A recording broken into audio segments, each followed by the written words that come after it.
Well, it's just a banjo. I mean, It's just the regular old banjo. I don't know what you're talking about. It's just like, there's nothing that weird about it. You've never seen a banjo that looks like this? Every instrument carries a story waiting to be heard. Just close enough to cause that clash. I'm David Lian, and this is The Instrument Makers, a YouTube series where we visit diverse instrument workshops, Bravo. explore the artistry and techniques of master artisans, Nice, that was gorgeous. That was so fun. and share the remarkable journeys and insights we discover along the way. Does not always look like it's going well, even though it is.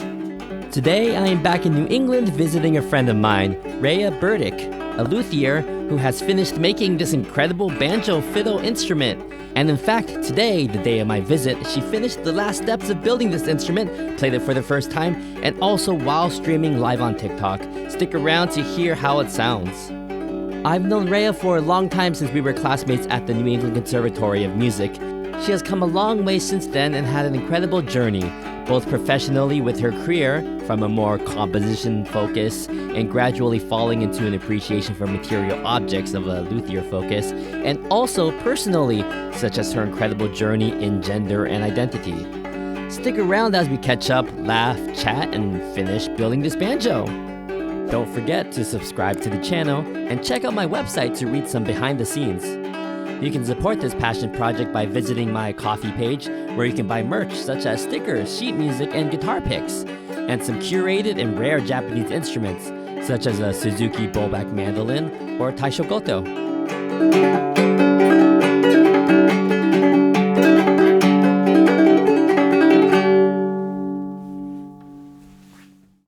Out of all the instrument makers that I know, you are the one that I've known the longest. No, but actually, when I knew you, you did not make any instruments. How do you know that?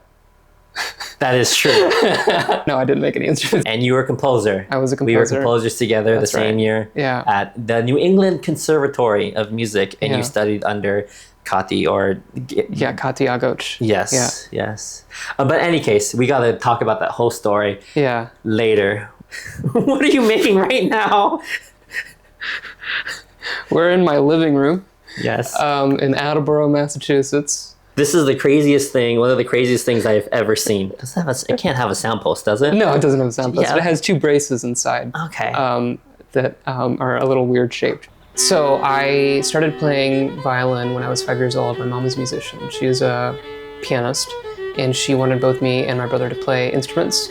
My brother picked violin, so I also picked violin. I started at that time playing classical music, but I also played a lot of fiddle music, Irish and old-time fiddle music. And Were you surrounded by that, or you just happened to yeah. I mean, especially when in Virginia, there is a lot of overlap in the scenes with the fiddlers and classical music. So I would go to summer camps, and there would always be like fiddle sections in the summer camp. So I also became very interested in composing from a very young age. I was always, hearing music in my head. And when I was in high school, I went to Interlochen, the summer camp, for one semester, and I met a pianist there who was phenomenally talented, who I think you maybe know as well, David Horton. Yes, David Horton. Yeah. Kind of saw the vision with me, and was willing to play pieces that I wrote for him that were unreasonably difficult. Wow. And so I ended up writing for him a couple of piano sonatas. While you were still in high school. One of them was while I was still in high school, and then I started one in high school and finished in my freshman year of college that he performed. And that was really what kind of gave me the encouragement to think that I could pursue composition. And so I put together a portfolio, got to New England Conservatory, and really dove in headfirst in trying to learn everything about how to make music happen. Yeah. And I think that is sort of the fundamental of composition. Yeah. That's like the concept, is like, this is how you make music happen.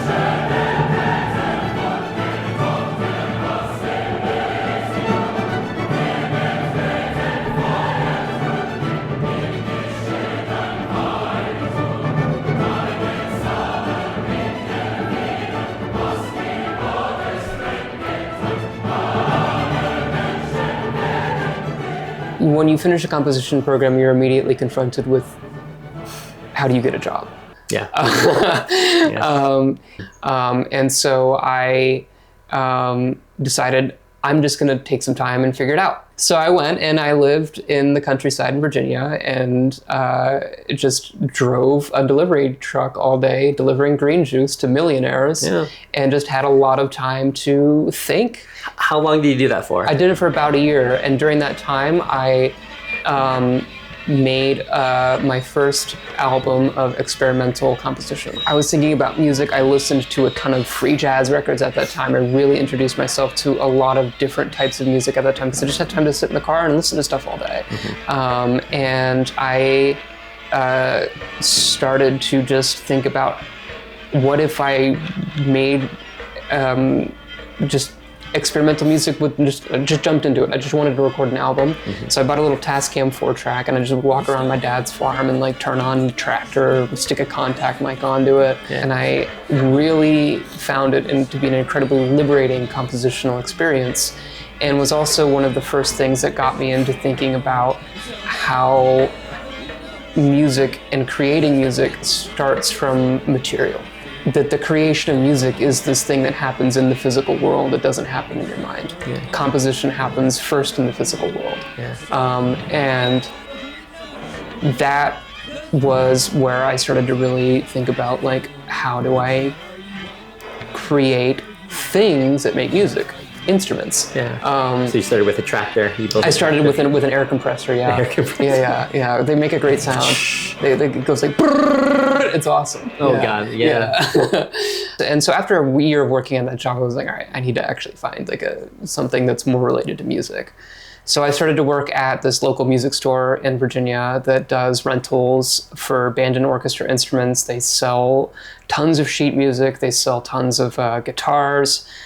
They basically sell every accessory for wind and string instruments. So through the course of working at that store, I was introduced to every facet of the music industry on the material level.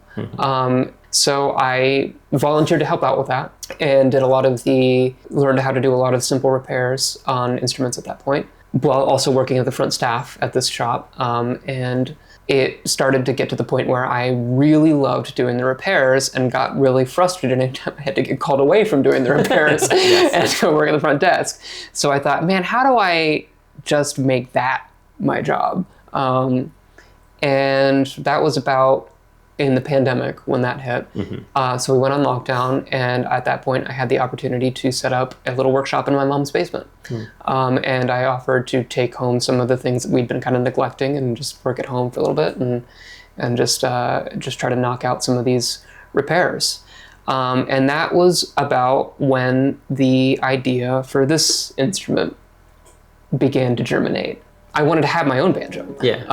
And I was working on the instruments at the time, and I kind of thought, well, what type of banjo did you have at the time? None. Oh, okay. I was just using the ones that they had at the shop. Okay. Which were just regular 5-string open back 5-string open back. Yeah. But I had known about these mountain style banjos, the kind of fretless wooden banjos that you see particularly are associated with North Carolina, a couple of the western counties in North Carolina and Kentucky. And was really intrigued by them. I thought, well, I could probably make my own. It really is just a box of wood. What gave you the confidence to say I could do it? I know you can do it. Delusion. But like, I couldn't do it. I actually couldn't do it at all. No. I was pure delusion. And so I started to sort of snowball from like, well, if I could make it out of any shape I want, maybe I could take like a mandolin and I could like put a skin on top of a mandolin. Why would you just make a regular circular? Yeah, why didn't I? So I started to mess around with these designs, and like I said, I thought maybe I could take a mandolin and put a banjo neck on it and put a skin in it. And it's like, okay, well then maybe you should just build the box from scratch. And I started constructing one, and I got all the way through constructing one and realized that I had done it in such a way that the skin was not going to stay intact. So I got all the way through building it, and about a third of the way through I was like, this isn't going to work. I don't know what I'm doing, but I'm going to finish it. And so I did, and it didn't work, and like fell apart immediately. I actually then went back to the drawing board and rethought how I would attach the skin. Came up with, I think, it's a pretty workable design, and started again. And then as I was doing that one, I started to come to the realization that although I think that design would work, I didn't have the skills to do it. I didn't have anywhere near the training. I didn't have anywhere near the know-how, and that if I wanted to be able to execute that design, the only way I could do it is if I knew how to make violins. So I never finished that one. And it was at that point where I had started to come to the, that it was instrument making and luthiery between my day job and coming home and working on that was taking up my entire life. And so I decided either I should try to make this into a career or I should stick with it as a hobby, but I can't really do both. So I found there's 3 in this country, 3 violin making schools in this country. Okay. And one of them is in Boston. I was like, hey, I know that city. Yeah. So I applied, got in, and went. What school is this? This was the North Bennett Street School. So the violin making programs are usually 3 years, during the course of which you make 7 instruments. 7. Yes, 5 violins, 1 viola, and 1 instrument of your choice. Yeah. And you have the viola right there. Yes, I have the viola there. Where are the other instruments? I made only violins for the rest of them. What made you keep this one? I wanted a viola. Okay, well that makes sense. Yeah, I didn't have a viola and I wanted a viola. Yeah. And I decided from the beginning of the program, I was like, I'm gonna keep the viola. And I want to make more violas. I'd prefer making violas to violins. So I want to keep one around as sort of like Jesse was talking about, as a model instrument. I see. So how was the program? It's a very informative, very intensive program. It's a pretty small program. They take on 4 people a year. And the guy who runs it, Roman Barnes, is an incredibly skilled teacher and maker. He has a background from basically childhood in violin making. He's from a part of Poland that has a 400-year history of violin making. And he's very generous with his time and very generous with his knowledge. But it is a lot of like sitting there and looking at your shapes and doing your critiques and like, I think this curve could be slightly more that way, or it could be a little bit rounder or a little bit flatter, and learning how to look at things at that kind of level of intensity. It really gets you to a point of like, oh, I thought I knew what I was looking at, but you kind of realize, oh, there's another level there of like using your eyes. While I was in school, I was hired to work at a violin shop in the area called Carriage House Violins. So in my last month or 2 of school, I was working there on the weekends, and then started on full-time immediately after I got out of school. Okay. So it was kind of a mistake. I should have taken a week off.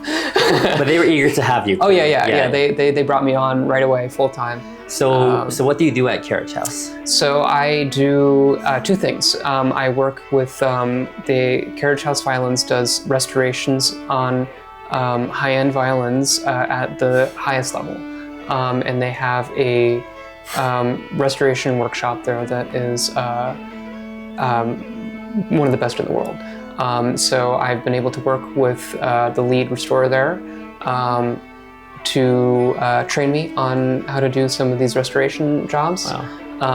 And the other part of my work is to do customer repairs. So anyone who buys an instrument from Carriage House will work with one of 2 people, and I'm one of the people that you would, if you need any work done on your violin, or viola or cello, mostly cellos. Cellos are all broken. I don't know if you know this about cellos. Cellos are all broken? They're all broken. They're fixed for about a week after they come out of the shop, and then they break again. Have you made a cello? I've not made a cello. I don't have space for a cello. Okay. Where am I going to put a cello?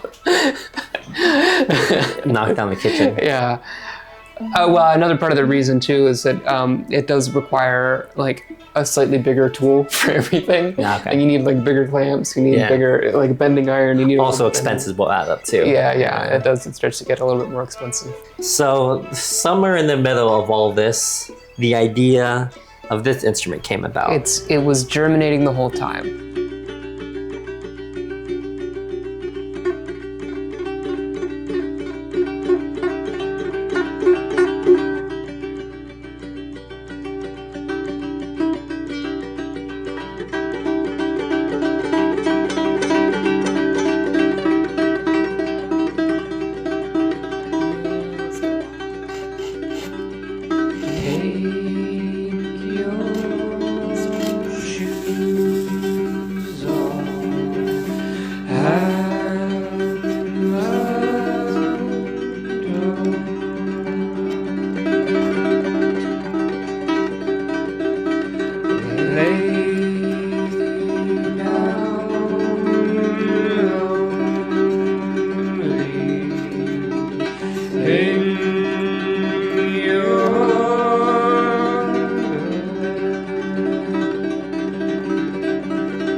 I kept knocking around with this idea, and I kept thinking about it, and I kept sort of designing and redesigning and thinking about every aspect of the construction of it and working through building it in my head over and over and over again until I went home over Christmas break back to my mom's house. And while I was there, I found this banjo that one of my colleagues from the rental shop had given me for free. Mm-hmm. And I had sort of forgotten about playing banjo by that point. But I picked it up and started playing it, and I was like, wow, I forgot how much I love playing banjo. I need to make one. I need to actually do this goofy project that I've been thinking about for almost half a decade at this point. I wanted to document how the process of building this would go, because this is an unusual idea, and I thought it would be nice to, I don't know, make a video, do something about it. And so I started working, and I thought, all right, well, maybe I'll post TikToks about it. And I immediately found that between coming home to work, trying to film a couple clips of myself working, and then actually working, and then editing a TikTok of the clips, and then putting it was too much. It was way too much. And I was like, I'm never gonna make any progress if I'm doing all of that. So they said, do you want to start live streaming? And I was like, perfect. That's what I need to do to get this moving. If I live stream this process, one, I'll have all the clips I need. Yeah. And two, it'll give me a kind of direct motivation to start coming home and working on this every day. Yeah. So that's what I started to do. How distracted would you get? Would you still work, or are you able to It does multitask? get, sometimes it gets distracting. Okay. But for the most part, I actually like call people out if they're like asking too many questions. And I'm like, nah, I gotta work, guys. You gotta stop. Why this shape? Right. So this is a big part of the Why violin body? Or the design of this instrument is it's really built around the skin. Yeah. And how the skin integrates into the top. This was a particular challenge. One challenge is that it's an arched body. That's right. And this is a flat surface. Is it? Pick it up. Oh, it's a little concavey. It's arched, isn't it? Yeah. How? I don't know how. It follows the profile of that arch. How do you? So this ring is fitted to the arch. Yeah. Yeah, the skin just lays against the arch there, and then pulled it taut and glued it all down.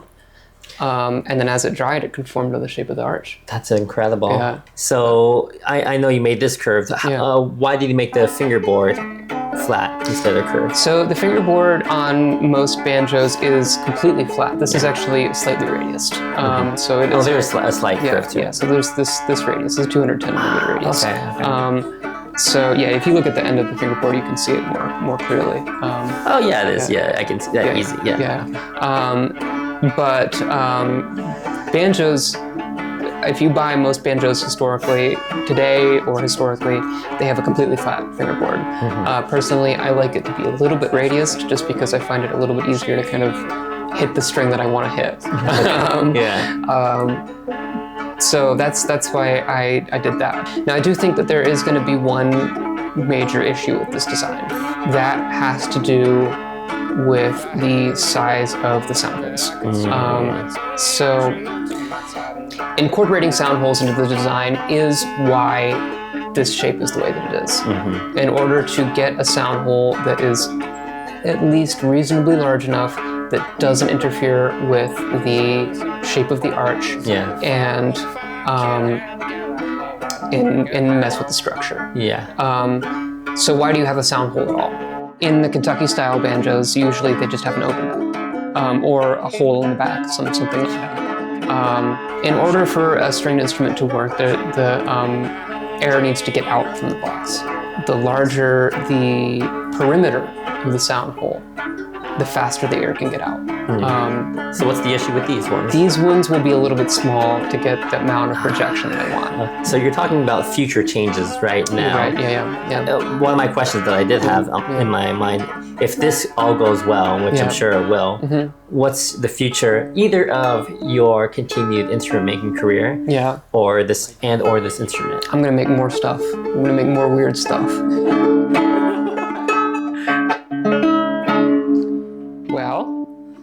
Oh, look at that.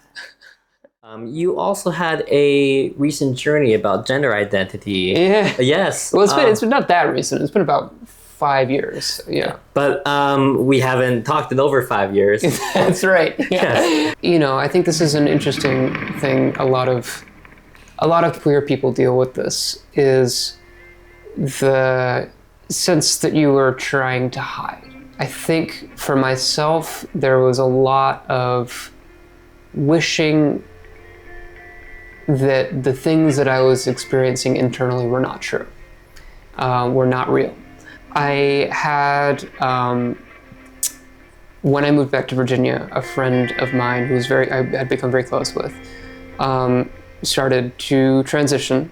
He was one of the first people that I had met personally or was very close with that was going through that journey, and was one of the first people I was ever able to talk to directly about, like, I'm experiencing a lot of this kind of dysphoria, and I'm experiencing a lot of this kind of, wish to be out of my body and wish to be, something that I'm not. And it becomes this thing where you get very trapped in your head and the world becomes very small. Being around that kind of friendship and being more included in groups that had a lot more freedom with gender expression and had a lot more almost disregard for the need to be so staid with the gender expression, started to really open up my mind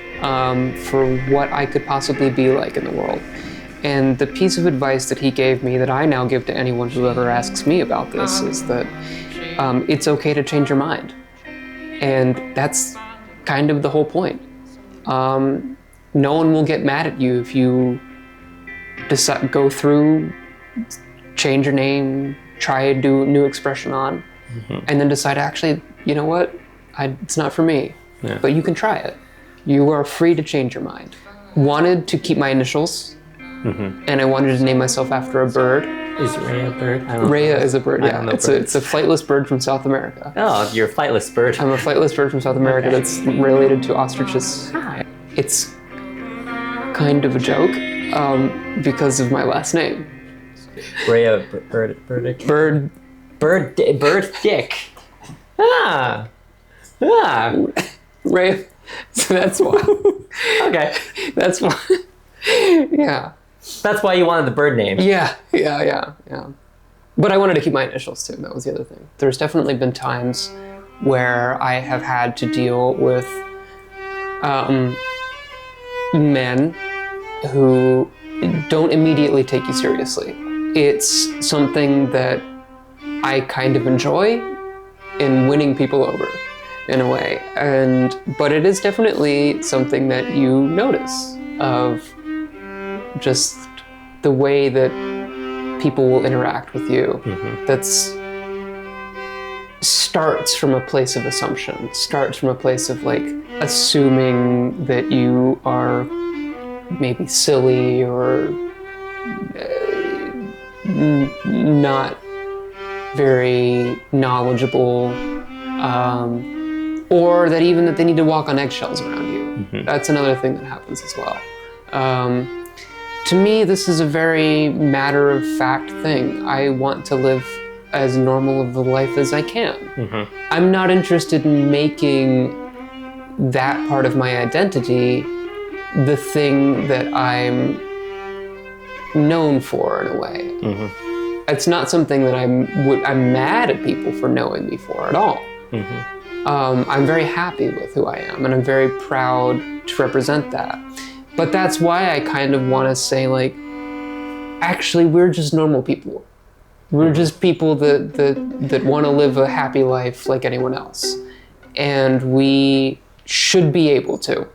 And I think that even with people that I've had difficulty with, you know, you kind of can give people a certain amount of grace. Yeah. And you can win them over. You can show, hey, this is just a person. This is a normal person. And when you break down that barrier of like, that's fun. Yeah. And that train shakes the whole house. Whole house. That's crazy. Whole neighborhood. I think when you have that immediate personal connection of a trans person is no longer an abstraction, it breaks down a preconception of like who we are. And if there's anything that my gender identity can do for people, it's that. It's to demonstrate that, like, this is what normalcy looks like as a transgender person. This is what a violin maker in this industry looks like. There are a few of us out there, and we do the same thing that everyone else does. Absolutely. Yeah. I'm very happy for you. Yeah. I'm very happy for you. Thank you. All right, now we can start work. All right, so what do I want to do? First thing, I gotta get this thing. The last step in building this instrument will be to notch the strings and crown the bridge. So the bridge is all done, which actually I haven't shown anyone yet. So just gonna put on bare tension. I also want to trim off like a decent amount of the string right now because it is very long. So this one is a nylon, densified nylon. So apparently they put like all kinds of like metal powder into the sludge for the mix for the nylon. Onto there. Ooh, listen to that. Oh, look at this. All right. Have you experimented where on the drum head you are putting the bridge? I haven't really yet. It's set because of the frets right now, but that is definitely something that I could mess around with. O'Keefe says, it's alive! It is alive. So now we gotta notch the bridge. So we gotta make sure that the distance between all the strings is correct. So I use this little guy. So that's like 10.2. That's way off. Let's just visually try to get it pretty close.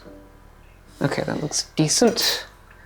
That's a little bit wider now, so I kind of want to push.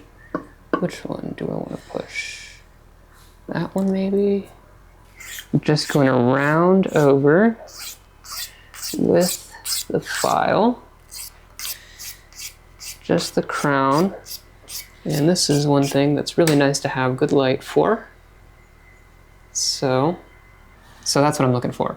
So you see how the crown is illuminated and the face of it is in shadow. So that tells me how much I have relieved here. So if we look at the back now, so I haven't done the relief yet on that one at all. So now we'll see to make sure we get a nice even line of light there. So. Yeah. Is this a gamba blank? It's a Baroque viola blank. A Baroque viola blank. Yeah. Okay. You have a second one just in case that one gets messed up. I have a third one in case both of them get messed up. Actually, I already messed up one. Oh, okay. There we go. So now. Oh, look at the crown this. of the bridge is. Look at that all bridge. burnished. So what's the pencil notches for? Lubrication. Oh. This is something, by the way, you should do. That's why pencil markings are sometimes in bridges. Yeah, Look at me learning things. Yeah, it's for lubrication. So it helps to keep the bridges from warping because it helps the strings glide more smoothly. So we'll get them in the notches. And then we start to bring it up to tension. Let's get that out. Mm-hmm. And as it comes up, we want to check to make sure that it's not pulling too much. It's fairly straight. Who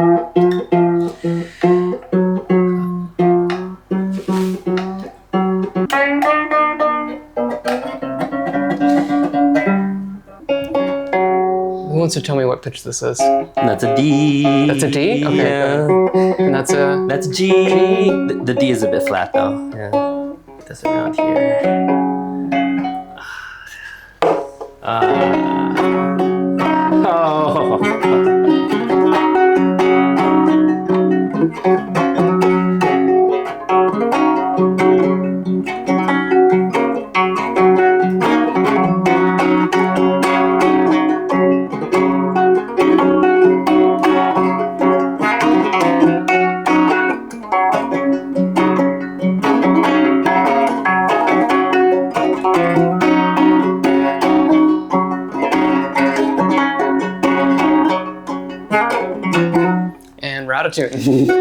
Oh, that was gorgeous. Grinning ear to ear. Oh, that was an exciting day. Is this what you expected it to sound like? Pretty much. Oh, I love this comment. Did you just banjo a fiddle? Says the other LA. Yes. I did. Well, I didn't just banjo. She fiddled the banjo. I don't know. It took 6 months. I didn't just do it. But 7 months of work. How do you feel? Feel pretty good. It worked. Yeah. It worked. It worked. Did you tell them about your first experiments? I've told some folks about it. I'm sure some folks have heard it. People want to know if they can buy one or commission you one. You could definitely do that, yeah. Yeah, talk to her. I'm gonna disappoint everyone watching because I'm let me get this because I am no banjo player. I play a little fiddle, but hi, I'm the instrument maker, David Leon. Here, I filmed an episode. I'm a long-time friend with Rhea here. Here's what it looks like from this end.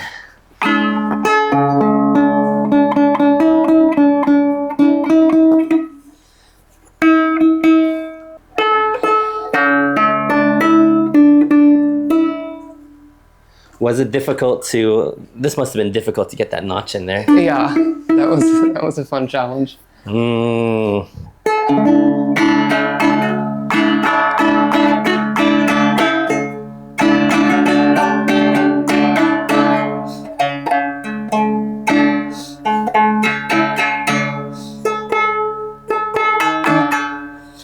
I'm embarrassing myself in this.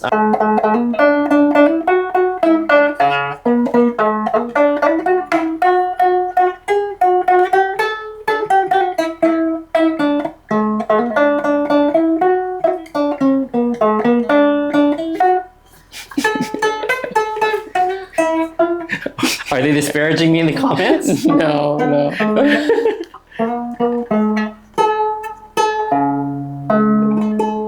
You nailed it.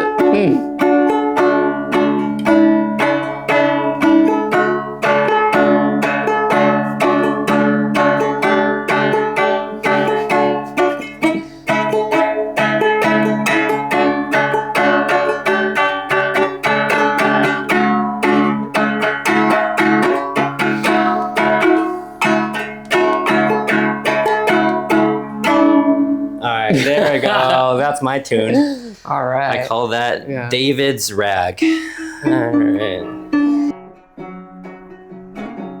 As I left, I reflected how incredible a moment it was to witness the birth of this instrument, seeing Rhea's reactions to this dream she's had for years and then spent months meticulously building, and also witnessing the reactions of her fans on TikTok, as her followers also got to witness it for the first time.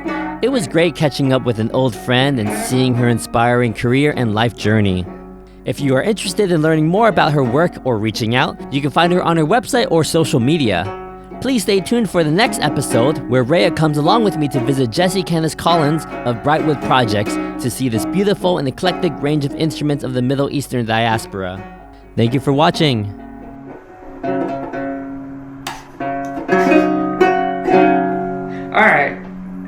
All right, we just gotta keep letting it stretch out. So that's that.